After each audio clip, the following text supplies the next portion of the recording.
Nova Chavez, if you're seeing this, I think you're so hot. And I'm sad you ghosted me. Okay, anyways. Okay, you guys, I'm very busy, so I'm just gonna try to get through this. There's only 6 pages to read, so let's see if I can do this. Okay. Do you remember what it was like before the targeting or before you knew it was happening? Do you remember where you were working, who you were dating, and your general outlook on life? Do you remember that feeling of freedom when the world was your oyster? Go back to that time and just hang out there with those feelings for a while. As you remember those times and feel the emotions they invoke, know that they are happening right now in your mind, and remember, your mind doesn't know the difference between a memory and reality. This is proven. Your mind thinks that all those good things are happening right now. Know also that like attracts like, and that the more you can be in those moments of well-being, then the chances grow exponentially that you will be able to actualize those feelings in your reality. The same pattern will hold true for the angst, misery, and depression you relive. If you think about them too much, those too will come to pass. So there is no choice but to connect with others and to rejoice as much as possible. If you can control your own mind to think and feel what you want it to, then you are in control and not a victim of mind control.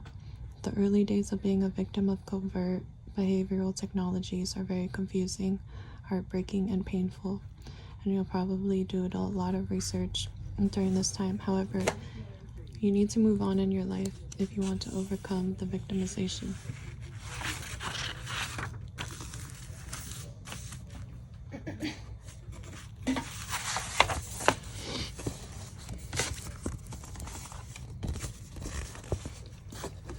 The sooner the better. Accept that people... Did I skip a page? No, okay. Accept that people can be easily convinced and talked into doing all kinds of horrendous things, and that Homo sapiens are a very imperfect species, you included. Accept it's happening. Then, whenever possible, move on to fix it, even if that means adjusting your own focus and attitude and controlling what you want to think about. I realize that seems like a daunting task, but there are tools to help you. Learn yoga and practice envisioning something in your mind that's good and positive in nature for at least 5 minutes nonstop once a day. Within a few weeks to a few months, you will be able to feel a difference. Then start doing the meditation twice a day for 5 minutes each time. Keep advancing in the fashion until you hit 20 minutes twice a day. If your mind drifts away, that's okay. Just gently bring it back, but just make sure the meditation is for exactly 5 minutes. Time it, set an alarm, and turn off your phone so as to have no interruptions. If you can do this daily, you are on your way to controlling your own mind. Your enemies are always working towards pulling you into the hole with them. Don't go. Do you remember what exhilarated and excited you before the harassment started? Go do that again sometime.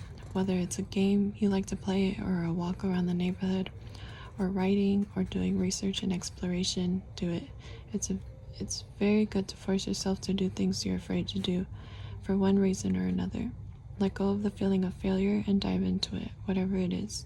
There are times when you're going to get frustrated with their efforts to discourage you, but keep going, even if you're going a bit slower. Find love. Find love in any form. You will need it now. Of course, if you have or can find someone with good soulmate potential, that would be excellent, and you should never give up hoping for it. Even if you never find a good mate for yourself, it's best to keep dating or otherwise communicating with new people. Having a pet for a friend has kept many a person from abject loneliness, and I recommend it. However, if having a pet means you'll have to be homeless because you can't find a roommate who'll take pets, I'd reconsider. You must be able to take care of yourself before anything else, and it shows good judgment to do so. If having a pet ties you down too much, you may have to put it on your back burner as well. Never talk with others about being targeted except in passing. I want to talk about the pet thing. Be careful getting a pet because your targeters will torture the pet also. So, yeah, I would definitely reconsider. Never talk with others about being targeted except in passing. Like, you can say that you're experiencing some whistleblower retaliation, but it's not a big deal. Say it's just a little slander and some people are trying to get in your way, and then drop it. If others probe you, just tell them you don't feel like talking about it and it's no big deal anyway. Many a relationship has ended because targets confide too much in others about this problem. They're looking for a solution to the problem and for help, essentially, and to get the bad feelings out of their system. Almost always, friends and relatives start to fall off their social calendar, and sometimes the constant obsession with the harassment causes a divorce or domestic break. Don't risk it. There are others you can speak with about the problem without dumping all your rage and fear on people you care about. Volunteering can also bring you closer to others, and it has the added effect of alleviating depression and making you healthier. You may meet some really good people while doing it. There are many places that accept volunteers, like hospitals and retirement homes, to soup kitchens and homeless shelters, and even Salvation Army centers and the like. Find your niche as a volunteer if you need some camaraderie. Or simply go sit on your front porch and say hello to people walking by. I like that, because that's like really easy. I've seen people like make little like cards, and just like as acts of kindness, and like give them out at Walmart. Like, that would be something really, like, you could probably get cards at like the dollar store, for those of you that like don't have a car or something like that. Okay, if someone looks like they want to talk, great, invite them over. Talk to anybody about anything except targeting, politics, and religion. Ask benign questions and offer water or some refreshment. Just talk, listen, and be gracious, and that's all you have to do to get a friendship going. Remember, you're not on an island, and you need interaction with other living things in order to remain healthy psychologically and physically. Animals are great, but it's good to be able to socialize with other people. Some have devoted their lives to learning how to socialize. It's a great gift and can be learned. Regardless of how uncomfortable socializing makes you feel, keep working on these social skills. Do a search on YouTube for learning social skills. Making others feel comfortable emotionally by smiling, being non-threatening, physically offer refreshment, and being fun and or sharing interesting thoughts and ideas is a good start. Having poor social skills, in psychological terms, is thought of as a social learning disorder, and it's often confused with other types of mental illnesses such as schizophrenia. The last word on the subject is that being unable to socialize is unhealthy in numerous ways and causes a cascade of many problems. So go out and get started and start getting involved with others. If you don't know how, then learn how to be effective socially to find happiness in community. Keep it light and easy and fun. Look amazing.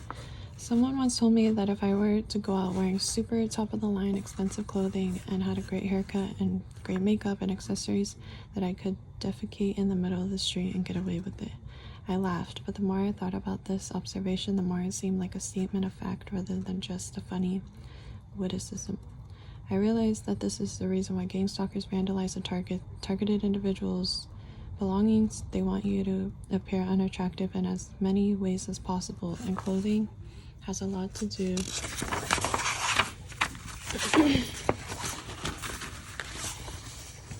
with it. Obviously, making a target socially unappealing is high on the list of your enemies. This is exactly the reason why you have to make that special effort. Many targets just want to give up. They've been brainwashed to give up through a variety of methods. If the harassment completely ends because you let yourself go with regards to dress and appearance, then do it. However, if the harassment continues no matter what you do, then what's the point? It's a slippery slope, and if you give in on one thing, you'll give in on others. Drag yourself to any clothing or big box store and check out the sale racks. The prices often rival those in the secondhand stores. Also, don't underestimate places like Kmart or Walmart. Once in a while, it's just what the doctor ordered. Know what to spend money on and what you can pull off cheaply, because you know it's just a matter of time before you might be vandalized again. Don't forget about making the most out of makeup, hairstyles, and being well groomed for both men and women. Being in style and age appropriate is a plus. Get some tips off the internet about hairstyles. Learn how to cut your own hair or put it up if you're a woman. Enjoy being creative about what you like and how you're coming off. Try different things that keep your style appropriate for streetwear, date wear, and business wear, and utilize all three. You guys, a good tip, like if you want to meet new people and just have people compliment you, a thing you could do is have one like a fashion, what is it called, like a fashion piece, like a whether it's like big cute earrings or having your hair like a crazy color. I've learned that as a hairstylist, that helps me for people to talk to me if I'm out networking. So that's kind of cool to just if you want to meet new people. Don't get paranoid. A lot of the covert harassment and surveillance is organized around making the target appear to have either paranoid schizophrenia or any one of the paranoid or delusional disorders. The harassment, surveillance, and attacks are centered around this. The reason your enemies want to make you look paranoid is to discredit your perceptions and your word, in essence and for all intents and purposes. It's used to silence people and to make them ineffectual. Now, on the bright side, if you want to call it that, I've heard that once some targets get diagnosed with a psychological disorder, the harassment lightens up, particularly if they also stop socializing and give up on their dreams. This makes me so mad because I know a lot of targeted individuals are highly anointed, and it's spiritual warfare, you guys. Don't give up on your dreams. Don't give up on your destiny, because that's exactly what Satan wants for you. So, yeah. I make no judgment calls about people who need a break from the harassment and go this route. If you're happy and you've learned to function well in all areas, but within certain limits, then go. You've made the right decision. However, others would have a hard time surviving with a psychological diagnosis. If you feel like you need to be effectual and credible, then pay attention to your verbalizations and reactions. Don't act paranoid, don't turn down invitations because you want to stay in the house to make sure no one comes in or touches anything. For that, you guys, I recommend webcams. Even if they get hacked, it gives a barrier of security. It makes them have to hack them at least. So yeah, get a bunch of webcams. Okay, don't stop using cell phones and computers because you think they've been compromised, because without the benefit of modern conveniences, you're not going to be successful in any way. Here's a list of things targeted individuals are often frightened into doing that make them look paranoid or unreasonable. They stay at home all the time. They obsessively try to convince everyone that they're being stalked, harassed, and under surveillance around the clock. They refuse to drop the issue. They give up on their hopes, dreams, and goals. They pay less attention to their cleanliness and general upkeep. They stop using or are continuously buying new computers and cell phones because of digital hacking and harassment. They stop looking for meaningful work or figuring out ways to make money. Targets often get obsessed with what the harassment program is about and how to stop it, to the exclusion of responsibilities and social expectations. They may act paranoid by speaking furtively and in hushed voices, or only under certain circumstances out of fear of being listened in on. They don't trust anyone and look for reasons not to. They string coincidences or incidences together to create a story or scenario that coincides with their beliefs, with scant or no evidence. Targets might continuously call, write, and text companies to many complaints to many people whom they believe can help stop the abuse. While the abuse may slow down for a while, telling others may also speed it up. I've never heard that phone calls and letters have stopped the abuse. If anything, that really might make it worse, because your targeters don't want you to tell anyone, so be careful. Under the circumstances of being targeted, I would consider all of these aforementioned behaviors to be normal. The environment of the target is abnormal and the target reacts accordingly. However, the targeting program does drive people to display verbal and physical behaviors that can give a false positive if tested for paranoia. These behaviors have to be overcome if the target wants to be successful or have meaningful relationships, because they are confiding and limit a person's movement and outreach to others. Keep fighting for the freedom, never give up. This is far too horrendous a crime to pretend it doesn't exist, but the integrity of this battle depends on your presentation of the facts and to whom you're presenting them. I have a client who made flyers about simple gang stalking and mobbing and sent them out to numerous people in positions of authority, including the police chief and the mayor of his hometown. Within a few days, a cop and another guy from the city showed up at his front door and wanted to give him a mental evaluation right then. He refused, and so they took him to a jail cell that had no running water or sanitary toilets, and the next morning had a medical doctor, not even a psychologist, diagnose him with a paranoid disorder after talking to him for only 5 minutes. This is a cautionary, true tale to warn you about what can happen if you go public about the harassment and abuse you're suffering under. Unfortunately, it seems like any complaint you make about the harassment can be perceived as paranoid, according to the limited perceptions, experience, and knowledge of most people who are educated in psychology.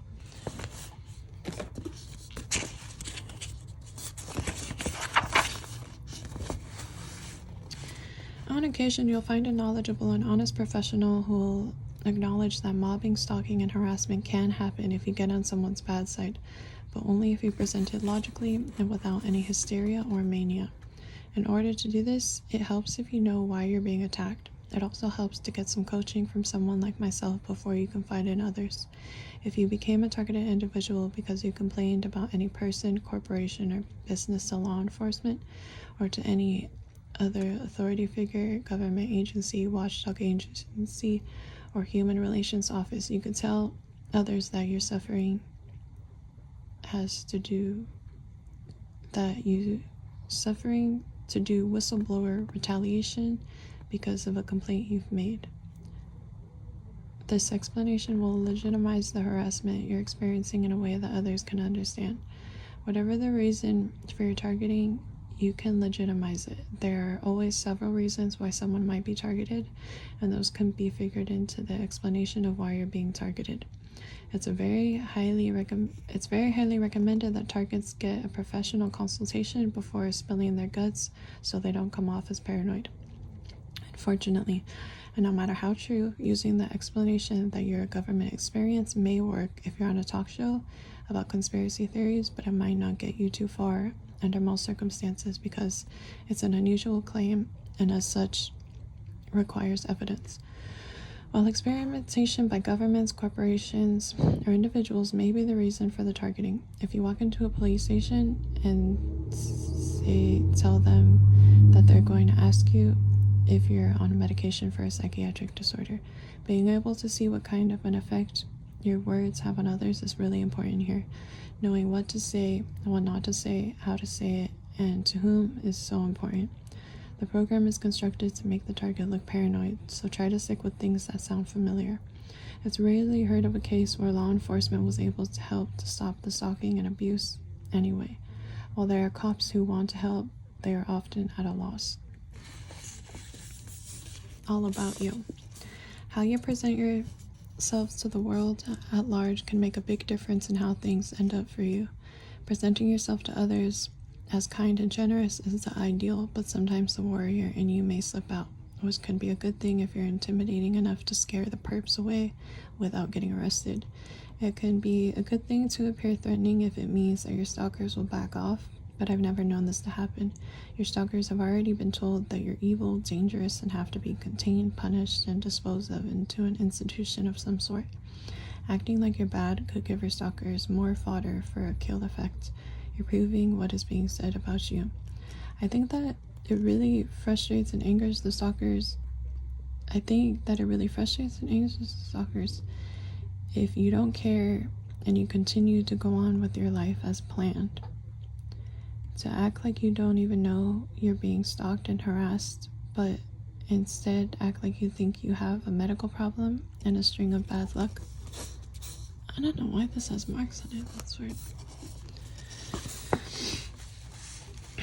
This must be incredibly frustrating for your enemies, and they'll probably entertain you by acting out to the max. I mean, they want you to think someone's out to get you, so they might double up their efforts. You know what they say about giving them enough rope to hang themselves? Well, they sometimes do. They'll take greater and greater chances more often just to get you to notice them. Sometimes playing dumb is a way to go if you want to catch them. However, most targets realize this too late. There is another way is to behave that can draw them out, and that's to act like you just don't care and that you have zilch interest in their stupidity and criminal behavior, and that they can't have at it because you're busy having a life. Make sure you have people around you and that you stay busy. Again, they will continue to act out, but will take more chances and will be more obvious. There's something in the psyche of gang stalkers that makes them want to be noticed. They can be like 3-year-olds who want attention. Look at me. This character flaw can be the key to getting some evidence of the gang stalkers. It's also very entertaining because they will run around in circles for you. It can be like watching a movie featuring the Three Stooges or the Keystone Cops. However, don't let your guard down because these are also the traits of guys with dangerous personality disorders. Gang stalking and the perpetrators of covert harassment and surveillance are terrorists to the nines, and that's their job. They exist to terrorize people. They are truly the representations of the definition of domestic terrorism. However, they are not assassins per se. Many targets think that the stalkers want to assassinate them, but they will not. Even if they want to, it's not part of the program. They want to terrorize and sicken you, perhaps. They want to drive you to the physician's office, the psychiatric office, and to the dental office, but that's for monetary gain more than anything in the big picture. That's the reason for everything they do. If you can blow them off psychologically and use self-care, you'd be on the right track. I spoke to a client recently who told me that he just gave up and thought that if they want to come after him, they can have at it. He went to bed with all his doors unlocked and open and felt that if they killed him, it would be a blessing. Well, they didn't. He's alive, but the terrorism has gotten to him a little. He's unable to work because of the harassment. They didn't kill him though, and they never will. It's not part of the program. You guys, I kind of have a feeling this is like a military, like I think they're like training these people like for like the war, so they can like go to foreign countries and do this to people or something. I don't know, or maybe it is a foreign country that's running these programs and like I don't know. Anyways, okay. Remember that even if with all the scare tactics, confusing antics, vandalism, and street theater, etc., they won't kill you outright. They can cause damage through exposure to biological and chemical infectants and through remote weapons, but I'm not quite sure if they're wearing down the targets or building up their immune systems. Take your vitamins and anti-inflammatories every day, and in the end, we'll see what the effects are. I already spoke of the physical and psychological effects of doing good and doing evil, and these are variables that the perpetrators of this brand of domestic terrorism have taken into account. We'll have to wait until it all pans out, but personally, I know targets who are living very long lives. Aim for success and don't give up. I'm gonna take a little break and then come back.